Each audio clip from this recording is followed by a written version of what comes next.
Buon Natale a tutti. Sono appena arrivato da Roma, mi trovo qui in Sardegna ed è una bella occasione questa per poter dire anch'io una parola di augurio a tutti i miei conterranei, a tutti coloro che ci seguono nei social. Sia oggi una giornata bella, serena, perché oggi, credenti o non credenti, si sentono tutti più buoni.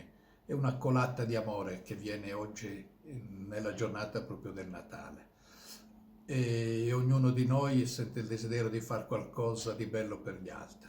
Ecco, il mio augurio è che chi sente questo desiderio lo viva subito, lo metta in pratica e capirà che il significato del Natale è quello di vivere secondo Dio, di vivere il massimo comandamento che Gesù ci ha dato, che è quello dell'amore, e poi soprattutto è scoprire il segreto della gioia, il segreto della vita, essere più per gli altri che per noi stessi.